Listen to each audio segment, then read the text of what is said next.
언약신학 11번째 시간 쪼갠 고기 사이로 지나신 하나님이라는 제목으로 말씀을 나누도록 하겠습니다.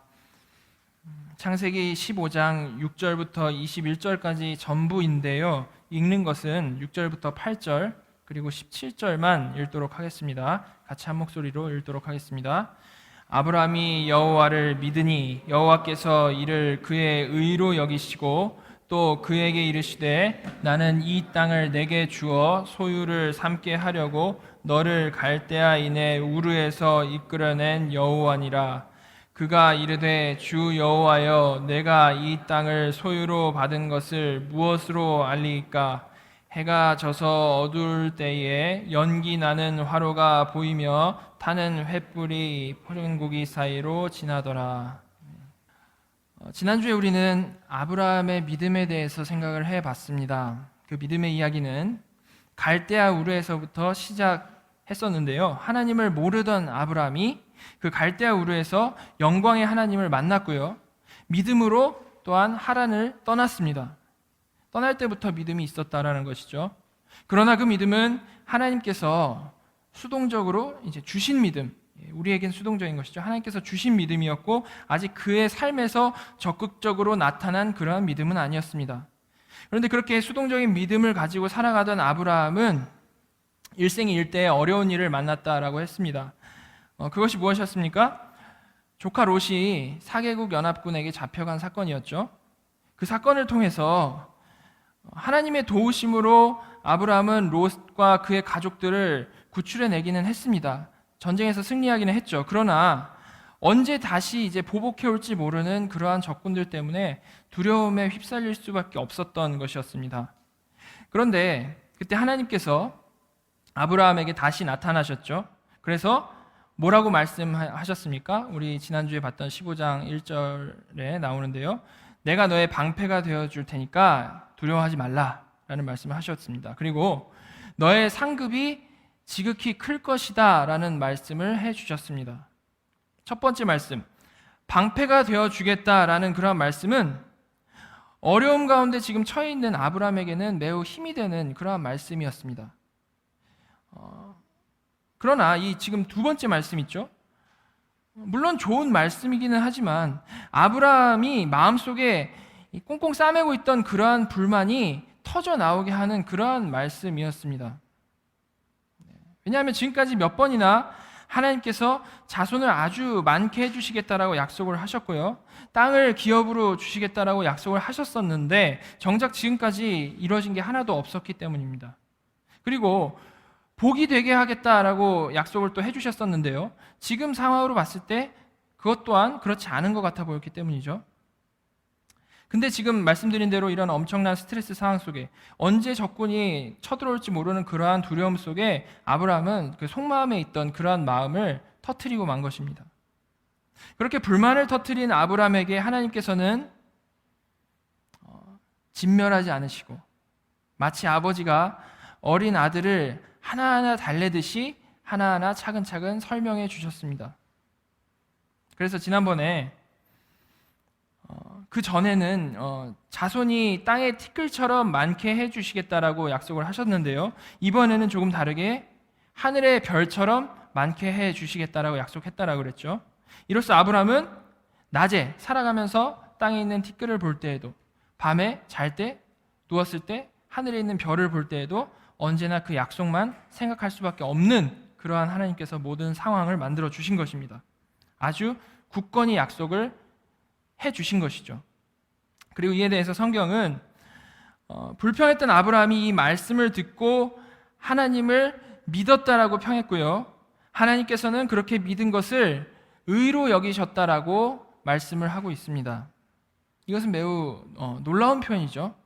왜냐하면 하나님께서 아브라함을 찾아오신 게 하나님이시죠. 아브라함을 찾아오신 것이 하나님이시고 또 하나님께서 아브라함에게 믿음을 주셨고 하나님께서 아브라함을 믿음으로 인도하셨고 하나님께서 아브라함이 오해를 하고 있을 때 그것을 하나하나 차근차근 설명해 주신 것이 다 하나님이 하신 일입니다. 하나님이 다 하셔놓고 아브라함을 의롭다라고 하신 것입니다. 여기서 아브라함이 한 게 없죠?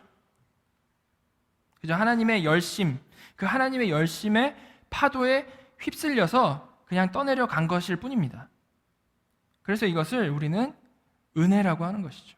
은혜.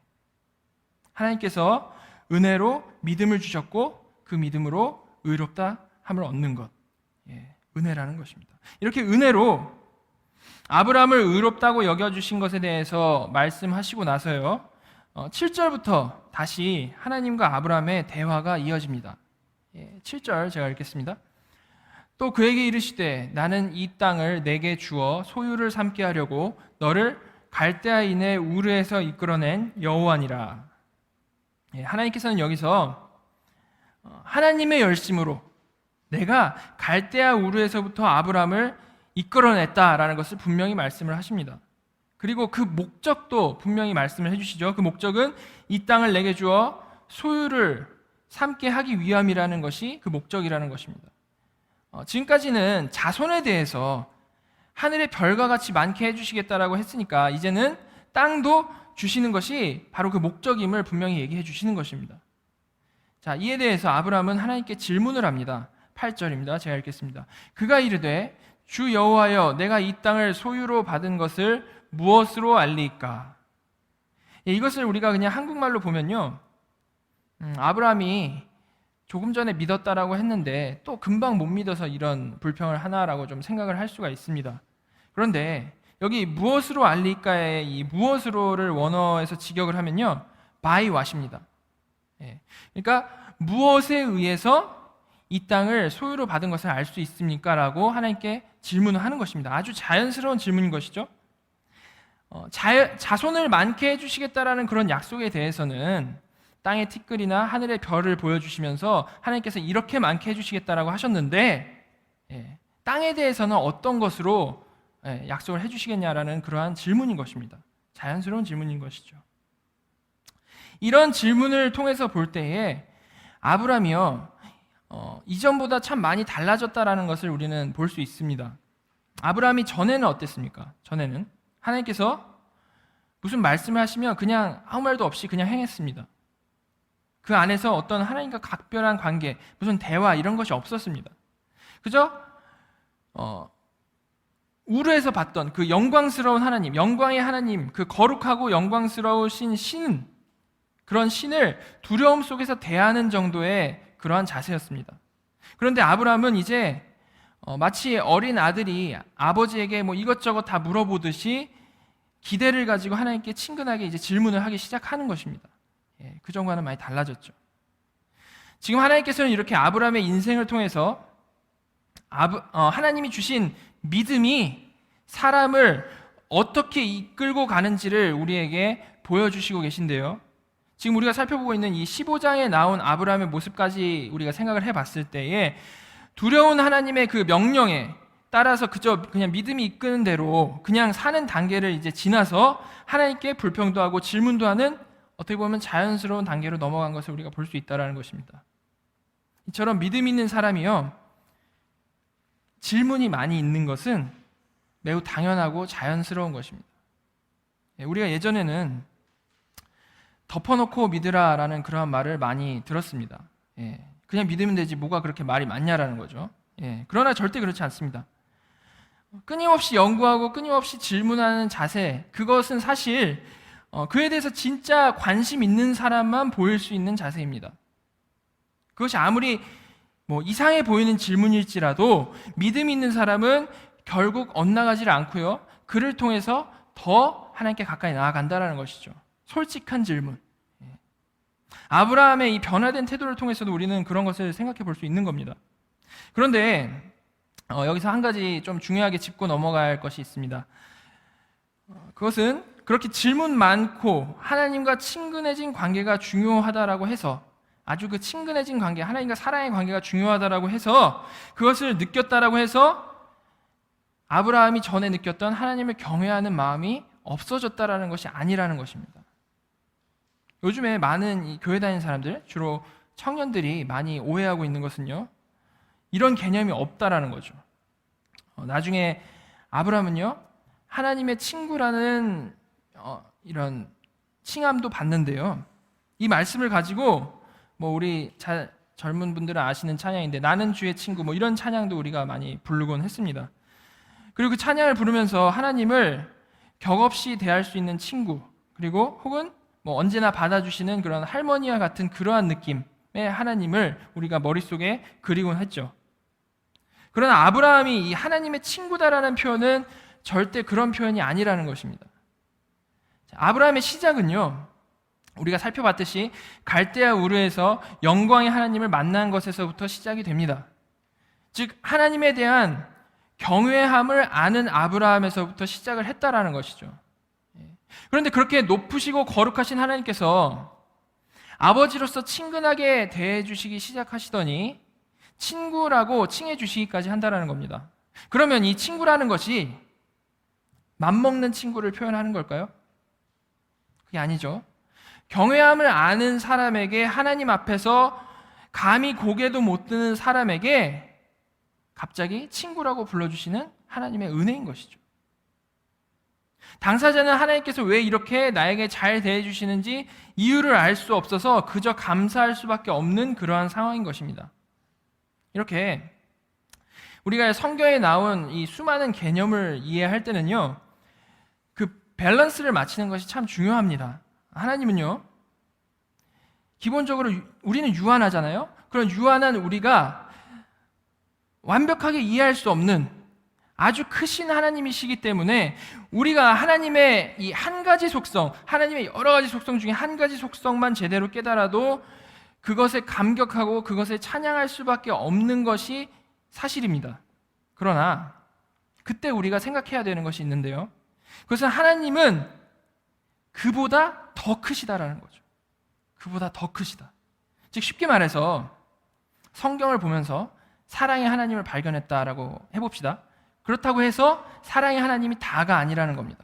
그리고 성경에서 공의의 하나님을 발견했다라고 해서 그것이 너무나도 귀하다고 해서 공의의 하나님이 다가 아니라는 겁니다. 그리고 성경에서 사랑의 하나님과 공의의 하나님을 어떻게 자기가 밸런스를 맞춰서 생각했다라고 해서 그것 또한 다가 아니라는 것이죠. 이게 우리가 기본적으로 좀 가져야 되는 그러한 생각인 것입니다. 우리가 얼마나 하나님을 깊이 있게 알았는지에 상관이 없이 우리가 분명히 명심해야 될 것은 언제나 하나님은 우리가 생각하는 것보다 더 크십니다. 그렇기 때문에 우리가 살아서뿐만이 아니고요, 죽어서 하나님 보좌 앞에 가서도 우리는 하나님을 fully 알 수 없다라는 것이죠. 참되게는 알 수 있으나 fully는 알 수 없다라는 겁니다. 우리가 이 사실을 마음에 담고 있는 것은 정말 매우 중요하고요, 또한 그래야만 우리에게도 유익이 있습니다. 신앙생활에 아주 큰 유익이 있다는 것이죠. 어떤 유익이 있습니까? 그럴 때에야 하나님을 더 깊이 할 수 있고 더 풍성히 할 수 있고 더 제대로 할 수 있는 그런 유익이 있는 겁니다. 우리 마음이요, 되게 교만할 때는 하나님에 대해서 우리가 조금 알게 되었다라고 해서 그 하나님을 내가 알고 있는 범위, 그 범위 내에 하나님으로 제한하기를 좋아합니다. 왜냐하면 너무나도 귀하니까 그렇죠. 내가 깨달은 하나님이 너무 귀하기 때문에 하나님은 이런 분이야 라고 말하기를 너무나도 좋아한다는 겁니다. 그리고 남들에게 이제 마치 내가 아는 하나님이 전부인 양 말을 하기도 좋아합니다. 그리고 귀를 닫는 거죠. 일이 너무 대단하기 때문에. 근데 이것은 은혜를 나누는 것과 다르게 이 교만한 마음에서 시작했을 때 문제가 있다는 겁니다. 근데 그렇게 되면 제가 계속 말씀드렸듯이 내가 아는 것보다 더 크신 하나님이 분명히 계신데, 평생 동안 알아가야 할 더 크신 하나님이 계신데 그것을 스스로 제한하고 있는 것밖에 안 된다는 겁니다. 그러나 우리 마음에 이 하나님은 언제나 내가 생각하는 것보다 더 크시다라는 그러한 겸손을 우리가 항상 가지고 있으면요, 하나님께서는 마치 이렇게 문을 하나하나씩 열고 보여주시는 하나님처럼 우리에게 그 더 크신 하나님을 보여주신다라는 것이죠. 그러니까요, 이 겸손한 마음은요, 우리가 이제 신자로서 난 겸손해야지, 정말 성령의 열매 겸손해야지, 이렇게 그런 목적으로 가지고 있는 그러한 마음일 뿐만이 아니라 이 겸손한 마음이 우리에게 유익을 주는 것이 엄청나다라는 것이죠. 하나님은 내가 생각하는 것보다 더 크시다. 이걸 우리가 마음에 새겨야 된다는 겁니다. 자, 다시 본문으로 돌아가서요, 8절에서 하나님께 무엇에 의해서 이 땅을 소유로 받은 것을 알 수 있습니까? 라고 질문한 아브라함에게 자, 하나님께서는 바로 응답을 하십니다. 9절과 10절입니다. 제가 읽겠습니다. 여호와께서 그에게 이르시되 나를 위하여 3년 된 암소와 3년 된 암염소와 3년 된 숫양과 산비둘기와 집비둘기 새끼를 가져올지니라. 아브라함이 그 모든 것을 가져다가 그 중간을 쪼개고 그 쪼갠 것을 마주 대하여 놓고 그 새는 쪼개지 아니하였으며. 여기서 하나님께서 명령하시고 또한 아브라함이 실행하고 있는 그런 행동이 뭡니까? 그것은 언약식을 준비하는 행동입니다. 언약식. 말씀드린 대로 아브라함은 하나님께 증표를 구했습니다. 후손에 대한 약속의 증표로 이제 티끌과 별을 보여주시면서 증표를 보여주신 것처럼 땅에 대해서도 증표를 보여달라고 한 것이죠. 그에 대해서 하나님께서는 아주 제대로 증표를 주시려고 아브라함에게 동물을 가져오라고 명령을 하신 겁니다. 자, 이게 왜 아주 제대로 증표를 주시기 위함인 것이냐 하면 하나님께서 지금 완전히 아브라함 수준에 맞춰서 지금 셋업을 하고 계시는 것이기 때문에 그렇습니다. 고대 근동에요, 사람들은 기본적으로 이렇게 언약을 맺는 문화가 있었습니다. 이 사실을 이제 학자들이 여러 가지 고고학적인 발굴을 통해서 알게 된 것인데요. 그 당시에 히타이트 민족, 그러니까 성경에서 말하면 해족속이 있는데요. 그 사람들의 기록을 보면 이 종주국 왕과, 그냥 우리식으로 하면 황제와 이제 작은 왕, 종주국 왕과 속국의 봉신이 있는데 그 사이에 맺은 언약들이 여럿이 나옵니다. 근데 이 언약을 살펴보면요, 성경에서 하나님과 사람 사이에 맺은 그러한 언약과 매우 유사한 것, 그 형식과 내용이 매우 유사하다라는 것을 우리가 확인을 할 수 있다라는 것입니다. 특히 출애굽기와 신명기에 나온 언약은요, 이 조건이 포함된 언약들, 이 조건이 포함된 언약들은요, 이 히타이트족의 종주권 조약과 매우 흡사한 구조를 취하고 있다라는 것이죠. 이에 대해서는 우리가 이제 모세 언약을 살펴볼 때 더 깊이 있게 나누도록 할 텐데요. 제가 지금 이 말을 꺼내는 이유는 고대 근동에서는 이렇게 모세 언약과 유사한 이 종주권 조약 말고도 한 가지 주목해서 봐야 할 언약 형태가 있었다라는 것입니다. 그것은 로얄 그랜트, 왕의 하사입니다. 왕의 하사. 종주권 조약은 종주국 왕과 봉신 간의 이 상호 간에 맺는 협약입니다.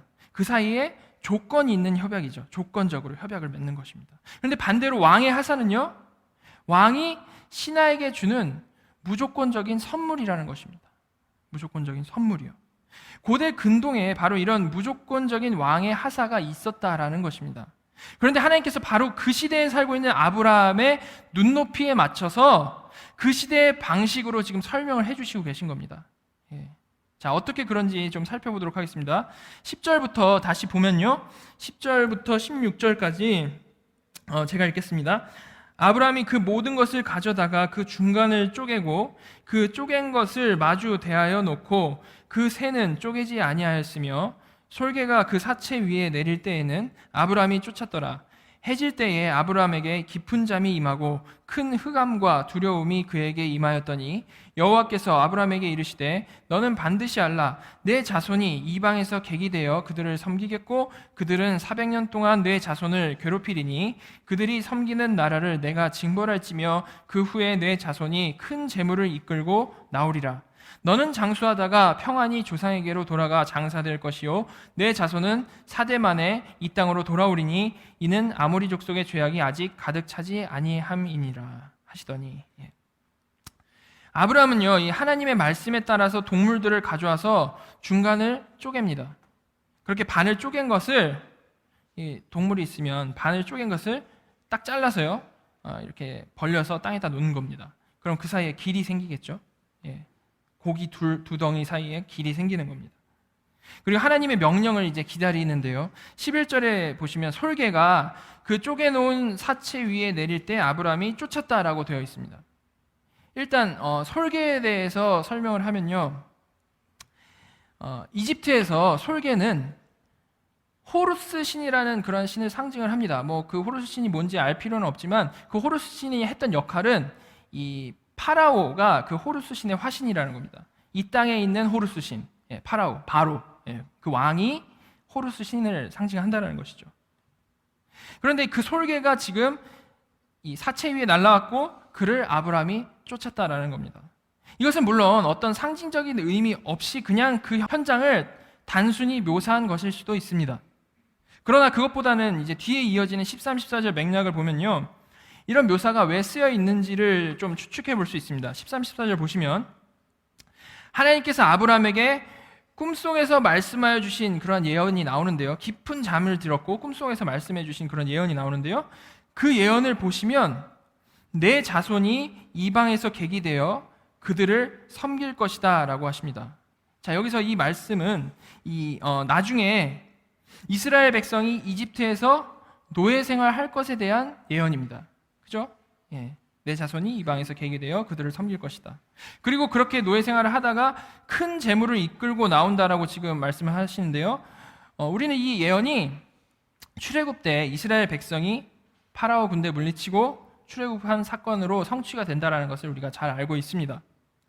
자, 그런데 바로 이 예언을 아브라함에게 주시기 전에 먼저 10절에서 이스라엘의 조상 이 아브라함이 솔개를 쫓는 장면으로 한 번에 시각화해서 보여주신다라는 거죠.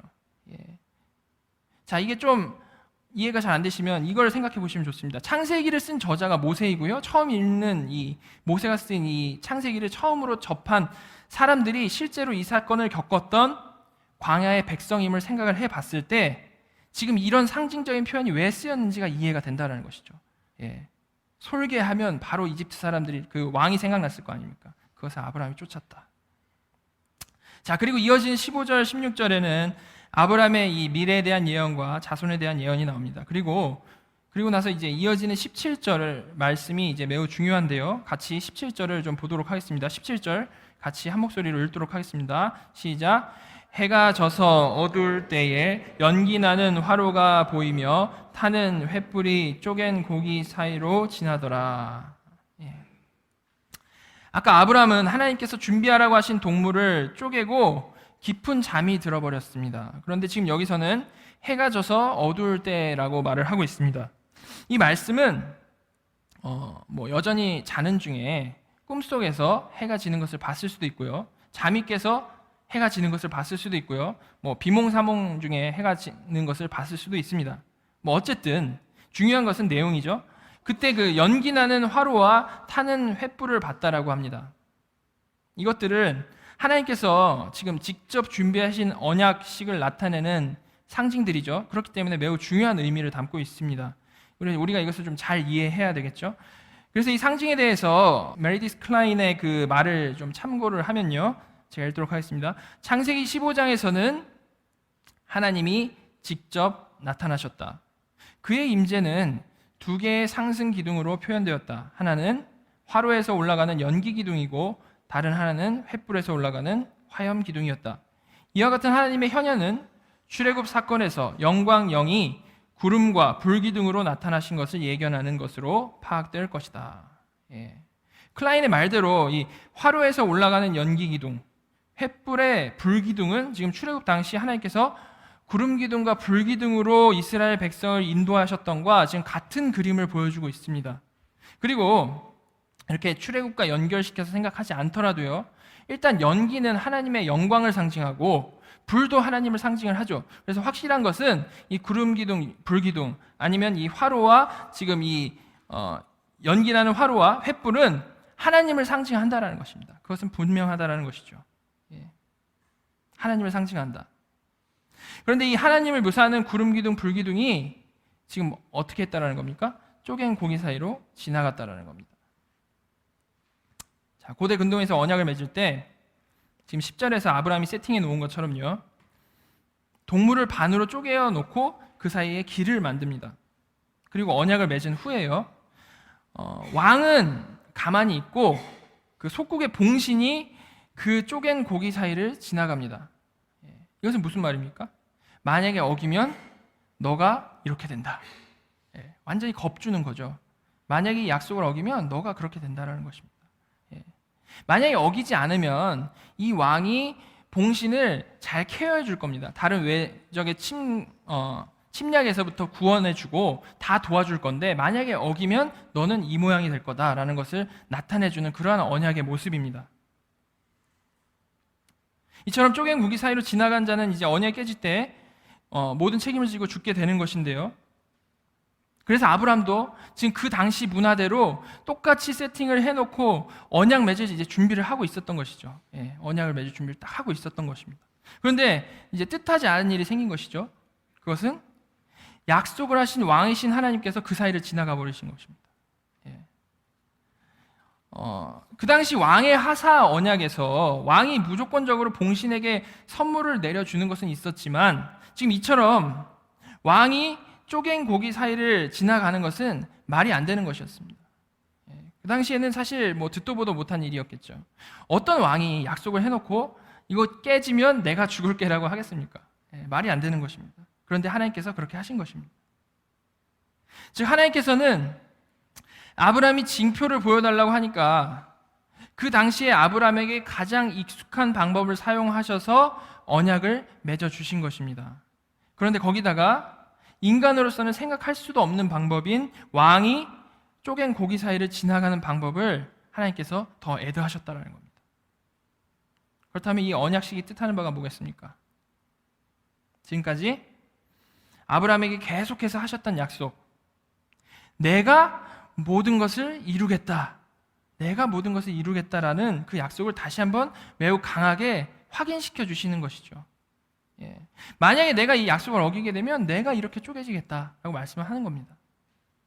그리고 이어지는 18절에서 마지막 절까지 하나님께서 어떤 땅을 주실 것인지에 대한 약속이 구체적으로 나옵니다. 18절부터 21절 제가 읽도록 하겠습니다.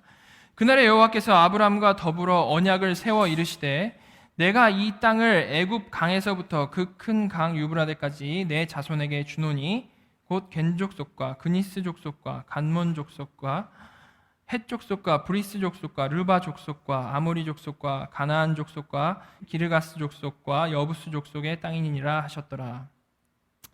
이렇게 하나님께서는요, 우상 만드는 집안에서 태어난 평범한 죄인 그런 아브라함에게 믿음을 주시고 동행하셨고 조금씩 키워나가셨고 또한 믿음으로 의롭다 하셨을 뿐만이 아니라 또한 이렇게 언약식을 통해서 하나님께서 약속하셨던 것을 이렇게 분명하게 컨펌까지 해주신 것입니다.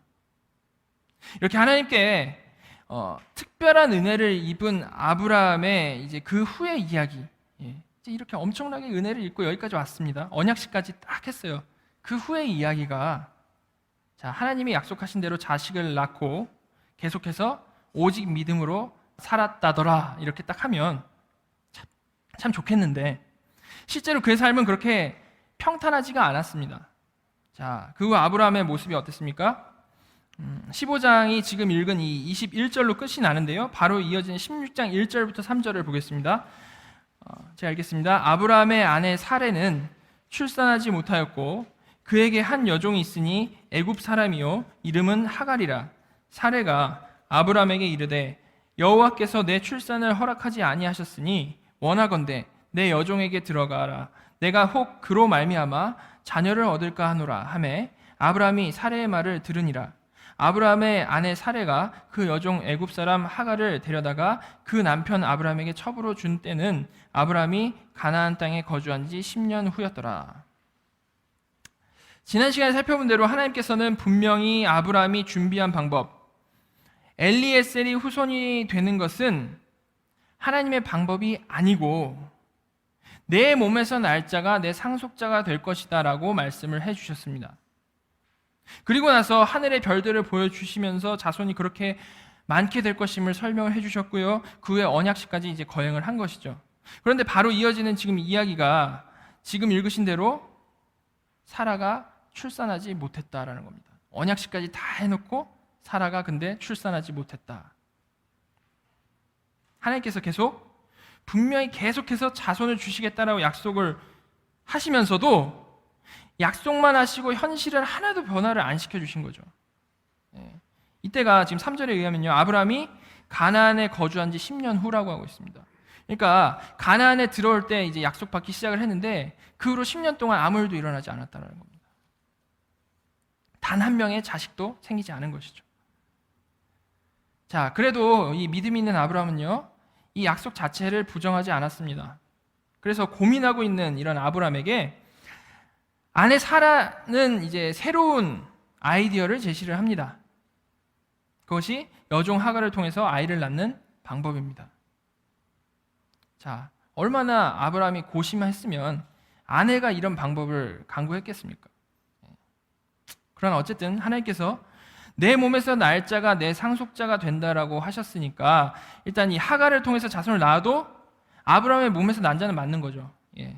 이렇게 아브라함은 엘리에셀이라는 방법을 고안했을 때와는 조금 더 다른, 좀 더 업그레이드된 버전으로 하나님의 뜻에 자신의 노력을 덧붙인 것입니다. 어쩜 이런 일이 또 일어날 수 있는가라고 생각할 수 있지만 말씀드린 대로 이것은 10년 동안 아무 일이 일어나지 않은 10년 동안 엄청나게 고민을 많이 한 사람이 취한 행동이라는 것입니다. 그리고 실제로 하갈을 통해서 이 방법이 워킹을 해서 하갈을 통해서 아들을 낳습니다. 이스마엘을 낳죠. 이쯤 되면 이제 아브라함과 사라가 어떤 생각을 하겠습니까? 둘 다 완전히 늙었고 이스마엘이 어떻게든 생겼으니까 이제 더도 덜도 말고 이스마엘만 좀 잘 컸으면 좋겠다라는 생각을 했을 겁니다. 그런데 하나님께서 아브라함에게 다시 나타나십니다. 그리고 또 말씀하십니다. 자, 창세기 17장 4절부터 6절 그리고 15절 16절을 제가 읽겠습니다. 보라, 내 언약이 너와 함께 있으니 너는 여러 민족의 아버지가 될지라. 이제 후로는 내 이름을 아브람이라 하지 아니하고 아브라함이라 하리니 이는 내가 너를 여러 민족의 아버지가 되게 함이니라. 내가 너로 심히 번성하게 하리니 내가 내게서 민족들이 나게 하며 왕들이 내게로부터 나오리라. 15절 16절 하나님이 또 아브라함에게 이르시되 내 아내 사레는 이름을 사레라 하지 말고 사라라 하라. 내가 그에게 복을 주어 그가 내게 아들을 낳아주게 하며 내가 그에게 복을 주어 그를 여러 민족의 어머니가 되게 하리니 민족의 여러 왕이 그에게서 나니라. 자, 지금 계속 자식을 주시지는 않으면서 또 나타나셔서 같은 약속을 하시는 겁니다. 그리고 아브라함이 하갈을 통해서 아이를 낳고 이제 그 아이가 어떻게든 하나님 뜻인가 보다 하고 그냥 이렇게 살고 있었는데요. 이번에는 그 아이도 하나님께서 걔는 약속의 후손이 아니고 사라를 통해서 날 아들이 바로 약속하셨던 내 몸에서 날 자라고 지금 말씀을 해주시는 겁니다. 그리고 이번에는 전에 언약식을 능가하는 몸에 새기는 확인 도장, 할례의 명령까지 하십니다. 자, 10절 11절 제가 읽겠습니다. 너희 중 남자는 다 할례를 받으라. 이것이 나와 너희와 너희 후손 사이에 지킬 내 언약이니라. 너희는 포피를 베어라. 이것이 나와 너희 사이의 언약의 표징이니라. 자, 계속 이루어주시지는 않으면서 지금 약속의 강도만 점점 높이시고 계신 하나님. 아브라함 나름대로 방법을 찾아서 시도해보면 하나같이 다 아니라고 하시고 계속해서 똑같은 약속만 반복해서 주시는 하나님. 자, 이게 하루 이틀도 아니고요, 1년, 2년도 아니고요, 몇십 년간 일어난 일입니다. 그 사이 아브라함과 사라는 완전히 늙었고 이제 자연적으로 아이를 낳을 수 있는 가능성도 완전히 제로가 되어버렸습니다. 자, 분명한 것은 전능하신 하나님께서 능력이 없으셔서 아이를 못 주신 것이 아니라는 사실입니다. 창조자 하나님께서 아이 한 명 주시는 것은 문제가 되지 않죠. 게다가 아이를 갖는 것이 하나님의 뜻이 아니어서 못 주신 것도 아닙니다. 하나님이 계속 오셔서 주신다 하셨죠. 하나님의 뜻도 맞습니다. 그러니까 결론이 뭡니까? 아브라함과 사라가 아이를 못 가진 이유는 하나님께서 뜻이 있으셔서 의도적으로 못 갖게 하신 것이라는 결론밖에 나오지 않는 것입니다. 약속은 하시면서 실제로는 아이를 못 갖게 하시는 하나님. 자, 하나님께서 왜 이렇게 하신 것일까요? 그냥 이유 없이 고난 주시려고 하신 일은 절대 아니겠죠. 우리는 여기서 하나님께서 그렇게 하신 뜻을 우리가 좀 생각을 해봐야 됩니다. 아브라함이 누굽니까? 아브라함은 하나님께서 믿음의 조상으로 세우기 위해서 무조건적으로 선택하신 첫 번째 사람입니다. 그 의미는 이 아브라함이라는 사람을 샘플로 해서 하나님께서 선택하신 사람의 인생이 어떠한지를 보이시겠다라는 거죠. 그렇다면요, 이 사람의 인생은 분명히 철저히 하나님께서 계획하신 정확한 이유에 의해서 진행되어져 갔을 것이고 그 인생을 통해서 그 모든 하나님의 백성들은 하나님의 분명한 메시지를 들어야만 한다라는 것입니다. 그 아브라함의 인생을 통해서요. 따라서 우리는 아브라함의 그 인생을 보면서 그 하나님의 메시지가 무엇인지 이해를 하고 거기서 배워야 된다는 것이죠. 자, 그렇다면 지금까지 살펴본 이 내용을 통해서 볼 때에 정리가 되어지는 아브라함의 인생을 통해 주시는 하나님의 메시지가 과연 무엇일까요? 오늘 이 살펴본 내용을 통해서 크게 두 가지로 정리를 해볼 수 있는데요. 첫째는 하나님께서는 온전한 하나님의 능력으로만 하나님의 일을 이루실 것이라는 것입니다. 하나님께서 다 하신다. 거기에는 인간의 가능성, 인간의 노력이 전혀 가미되지가 않습니다. 즉 생육하고 번성하고 땅에 충만하는 것은 오직 하나님께만 달려있다라는 것이죠. 자, 엘리에셀도 아니고 이스마엘도 아니라는 거죠. 갖다 붙이지 말라는 겁니다. 하나님께서 다 하신다는 거죠. 그 대단한 아담도요 안 됐고요, 그 대단한 노아도 안 됐습니다.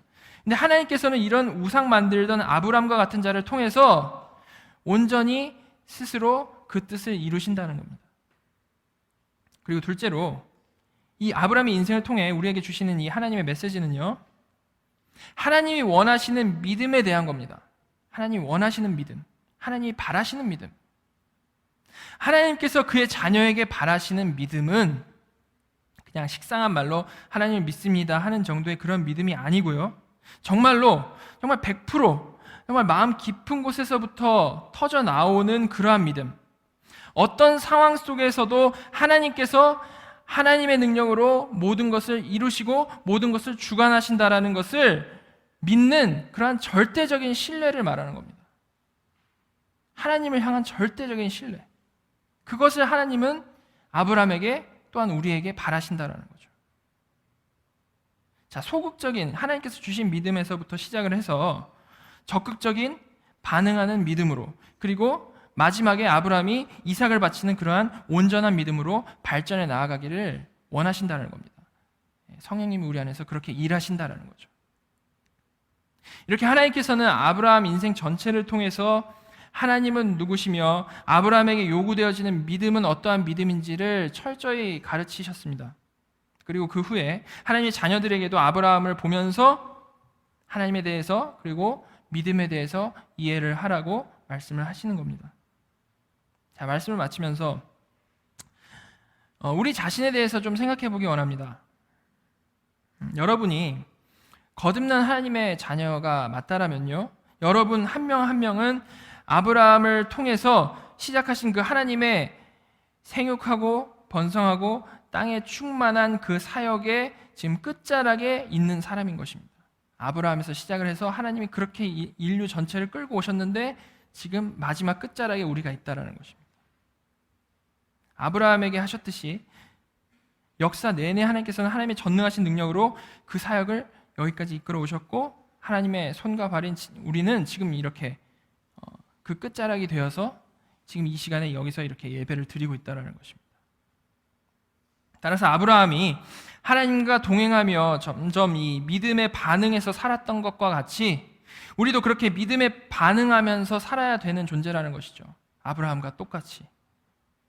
여러분은 자기 자신을 봤을 때 나는 아브라함 인생, 지금 제가 쭉 설명해드린 그 아브라함 인생 전체에서 어디 정도에 와 있다라고 생각을 하십니까?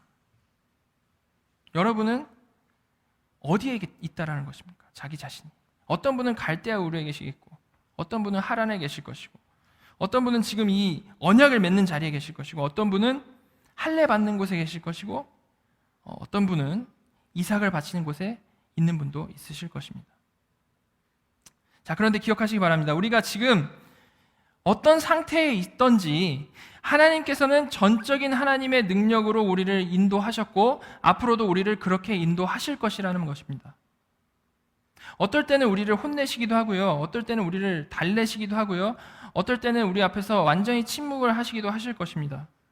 그렇게 하시면서 우리를 어떻게 만들어 가신다고요? 오직 하나님만 신뢰하는 자, 오직 하나님만 온전히 사랑하는 자로 하나님께서는 만들어 가신다라는 겁니다. 혹시 내가 아직도 여전히 하란에서 떠나지 못하고 있는 자이기 때문에 낙심하고 계신 분들이 계십니까? 혹시 아브라함이 고민했던 것처럼 하나님께서 나의 필요를 채워주시지를 않아서 계속 기도했는데 아무런 응답도 없어서 하나님의 도움의 손길이 정말 보이지를 않아서 걱정하고 계신 분들이 계십니까? 바로 그때에 내가 할 일은요, 내가 고아내는 방법으로 엘리에셀, 이스마엘을 하나님 앞에 내어놓는 것이 아니고요, 모든 것을 성취하신 예수 그리스도를 믿는 것입니다. 예수 그리스도를 믿는 것. 예수 그리스도를 믿는 것. 하나님께서는 우리가 영적으로 뒤처져 있을 때, 그리고 마음이 낙심될 때 그 사태를 해결하기 위해서 이런저런 효과적인 방법들을 만들어내기를 원하지 않으십니다. 하나님께서는 우리가 모든 상황 속에서 오직 하나님만 100% 신뢰하고 오직 하나님만 100% 의지하기를 원하신다라는 겁니다. 모든 상황 속에서. 어떠한 상황에서도 하나님께서 친히 쪼갠 고기 사이를 지나신 하나님이라는 것을 잊지 마시기 바랍니다. 하나님께서 지나셨어요. 이미 지나셨고 우리에게 필요한 건 믿음이라는 거죠. 100% 하나님을 믿는 믿음, 100% 하나님을 신뢰하는 믿음. 정말 저와 여러분 모두가 정말 모든 것은 하나님 손에 달렸다라는 것을 믿고요, 정말 하나님을 절대적으로 신뢰하는 삶을 사는 저희 모두가 되었으면 정말로 좋겠습니다. 같이 기도하겠습니다.